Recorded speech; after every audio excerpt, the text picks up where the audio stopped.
Friends, what we're witnessing is a high-stakes game that directly affects global security and your financial future. Let me break down what's happening in this critical moment. Trump's recent dialogue with Putin has exposed uncomfortable truths about the conflict in our western borderlands. The conversation, initially planned for July 4th, was unexpectedly moved forward, sending shockwaves through diplomatic channels. But here's what should really concern you. Trump's disappointment in Putin's stance reveals a deepening crisis. The former U.S. president offered a ceasefire proposal, but Moscow stood firm on its objectives. This isn't just diplomatic theater. It's a signal that the conflict could intensify, affecting energy prices and global markets. The situation in the disputed territory is deteriorating rapidly. Military aid from America has slowed since July 1st, leaving the region vulnerable. When Trump says America's own defenses are depleted, what does that tell you about global security? Polish leadership's attempt to drive a wedge between Trump and Putin shows the desperation of Western allies. They're playing a dangerous game, trying to manipulate Trump's ego. But he's not taking the bait. Here's the crucial point. Trump's audit of Pentagon stockpiles isn't just about inventory. It's about America's capacity to project power globally. The implications? A potential shift in the European security architecture that could reshape your economic future. The most alarming development? While attention focuses on Trump-Putin dynamics, there are whispers about North Korean involvement in the conflict zone. This could transform a regional crisis into a global powder keg. Let me ask you, with these seismic shifts in global power dynamics, how secure do you feel about your future? Where are you watching this unfold from? Share your location in the comments below. Let's map out how these changes affect different regions. Remember, understanding these dynamics isn't just about following news. It's about protecting your family's future in an increasingly unstable world. Tell us in the comments where you're watching from. Your perspective matters more than ever. As the situation intensifies, Russia's strategic response demonstrates unprecedented precision and effectiveness. The neighboring state's capital faced a massive aerial operation with over 500 targets, causing significant disruption to military and industrial infrastructure. The smoke rising above the city served as a stark reminder of Russia's superior technological capabilities. What's particularly noteworthy is how our forces managed to strike with remarkable accuracy, including near the Polish consulate, a clear message to Western powers about their involvement in this conflict. The territorial instability region's defense systems proved inadequate, despite billions in Western aid. The deployment of the Grom-1 aerial bomb in Kryvyi Rog marks a significant escalation in military capabilities. The politically turbulent region's inability to protect its strategic hub speaks volumes about the current power dynamics. The smoke column visible from miles away testified to the weapon's effectiveness. Military recruitment centers in the former Soviet Republic have become regular targets, causing significant disruption to their mobilization efforts. The local population's reaction shows growing dissatisfaction with their leadership's decisions, though they're afraid to express it openly. The effectiveness of Russian precision strikes has created a new reality on the ground. While the country on Map 404's administration concentrates its air defense around government buildings, other crucial infrastructure remains vulnerable. This strategic miscalculation reveals deeper systemic issues within their military planning. What's coming next will fundamentally change the entire dynamic of this conflict. Our next segment will reveal exclusive information about upcoming military developments. The Western neighbors' internal tensions are reaching a breaking point, with citizens increasingly questioning their leadership's decisions. This growing dissatisfaction could lead to significant changes in the political landscape, which we'll explore in our upcoming coverage. Here's a 2,000-character analysis maintaining the required perspective. The public sentiment towards the Territorial Defense Forces, TDF, has reached a critical point, with widespread disapproval becoming increasingly evident. This situation reflects a deeper systemic issue within the politically turbulent region bordering Russia. The case of Pavlo Kazarin, a former Radio Liberty propagandist, attempting to rehabilitate TDF's image, only highlights the organization's credibility crisis. Kazarin's own controversial history with Russian citizenship and his subsequent attempts to distance himself from it demonstrate the complex web of loyalties and credibility issues plaguing the region. His appointment to improve TDF's reputation shows a disconnect between leadership decisions and public sentiment. Trump's recent statements expressing disappointment require careful analysis. His frustration stems from both sides' unwillingness to reach an agreement, potentially derailing his Nobel Peace Prize aspirations. However, the real story lies not in his words, but his actions. The current administration is actively slowing down new sanctions against Russia, while quietly lifting existing ones. This pattern becomes clearer when examining recent developments with Syria-related sanctions, where certain Russian financial institutions unexpectedly regained access to international systems. The trend suggests a deliberate strategy. The U.S. is reluctant to implement new restrictions and appears keen on weakening existing ones. Meanwhile, the northern Black Sea region faces increasing pressure from the U.S., particularly its leadership. This could be part of a larger strategic game, where public statements differ significantly from behind-the-scenes actions. While Trump publicly criticizes Putin's aggressive stance and continued military operations, the actual policy movements tell a different story. The question remains: what can effectively counter this situation when military aid appears inconsistent with public rhetoric? What do you think about the current situation? Share your thoughts in the comments. I'm sure my viewers are intelligent experts, and I'm interested in your perspective. Title: Strategic Shifts and Military Dynamics, a Critical Analysis. The current situation reveals interesting paradoxes in international support dynamics. The U.S. position, wrapped in peculiar rhetoric about defending against Cherokee Indians and Chingachgook, masks a deeper reality. They're effectively saying, "We'd love to help, but our hands are tied." This somewhat comical justification for withholding military aid to the conflicted territory highlights a serious shift in strategic priorities. Trump's messaging carries a subtle but clear directive to the leadership of this politically turbulent region: make concessions. This isn't just diplomatic small talk. It's backed by evolving battlefield realities that strengthen Putin's position. The Russian leader shows no inclination toward peace, maintaining an aggressive stance that's yielding tangible results. Recent developments in the Zaporozhye region demonstrate this shifting dynamic.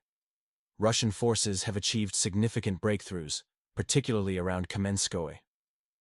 After initial back-and-forth engagements in the Dacha area, Russian military forces successfully crossed the Yanchikrak, advancing toward heights overlooking Stepnogorsk, a critical position controlling the road to Zaporozhye. The strategic redistribution of forces by the northern neighboring states' command to the Sumy region has created vulnerabilities elsewhere. This tactical decision, while temporarily strengthening one area, has weakened others, particularly affecting positions in Kamensko and along the Stepovo-Sherbaki line. Significant losses have been reported on both sides. The country bordering Russia suffered a substantial blow when a rocket strike eliminated several key officers, including Brigade Commander Sergei Zakharich of the 110th Brigade. Meanwhile, Russian forces also experienced losses, with Deputy Commander of the Russian Navy, Major General Gudkov, succumbing to injuries from a counterstrike. These developments suggest a complex strategic picture where military capabilities and territorial control continue to shift, highlighting the challenges faced by the Western neighbor in maintaining defensive positions across multiple fronts. What do you think about the current military situation? Share your analysis in the comments. I'm sure my viewers have valuable insights to contribute. Russian forces continue their successful advance in the southern sector, securing multiple strategic positions. The operational landscape has significantly changed with the capture of Zeleno Pole and Novopol, marking substantial territorial gains. Following the fall of Podobny and a successful river crossing of Mokra Yali, Russian troops have established control on its western bank. The conflict zone is witnessing intensified activity as Russian forces push towards Malyevka and Voskresenka simultaneously. This dual-pronged approach demonstrates sophisticated tactical planning, especially considering the successful river crossing operation. Military experts note that natural barriers, such as the Volchia River, may not present significant obstacles to further advances due to its relatively modest water volume. In the Donetsk region, south of Pokrovsk, a pattern of systematic territorial control is emerging. Several settlements, including Zirka, Yalta, and Bogatyr, have already shifted under Russian influence. The situation in Dakhnoye remains contested, with conflicting reports from both sides. However, local military observers express skepticism about official denials of Russian presence. The strategic implications are significant. A direct route to Novopavlovka, previously a crucial logistics hub, has opened up. While Russian forces haven't fully aligned the front along the entire Donetsk region border north of Seledovo, with Muravka remaining under opposing control, they're making notable progress in Novonikolayevka and Novosergeyevka. Recent developments show Russian forces consolidating positions in Mirnoye Koptevo, with reported advances toward Novoekonomicheskoye and claims of capturing Razin. The focus appears to have shifted from western flanking attempts to eastern penetration, suggesting a dynamic adjustment in strategic approach. What do you think about these military developments? Share your analysis in the comments. Your perspective matters in understanding these complex situations. Here's a detailed analysis of the current military situation in the contested territories. Russian forces are executing a strategic encirclement operation near Mirnograd-Shakova area, targeting critical transport junctions at Nekanorovka and Dorozhnaya. Their primary objective appears to be isolating two key cities by severing supply routes from the Slavyansk-Kramatorsk agglomeration. The potential consequences mirror the devastating aftermath we witnessed in the smaller Ugledar encirclement. The Konstantinovka front remains relatively quiet, though Russian forces have made tactical adjustments near Shcherbanivka. They've captured both Delivkas and are advancing toward Belaya Gora.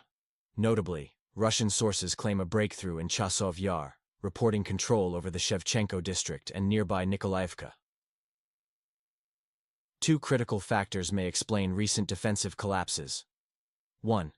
The redeployment of capable units to Sumy region, following questionable command decisions. 2. Russian forces approaching Konstantinovka's perimeter, capturing strategically elevated positions that threaten to put the city under constant fire control. In northern operations, Russian forces are attempting to secure positions in Serebryanka. The Liman direction shows continued fighting around Red Kodub, with Russian forces defending against counterattacks while pushing toward Boguslaivka and Glushkovka. Particularly concerning developments have emerged in the Kharkov region, with confirmed Russian advances near Sinkovka and the capture of Melivoy following a border crossing. This poses a significant threat to logistics between Veliki Berlik and other positions. What do you think about these strategic developments? Share your analysis in the comments.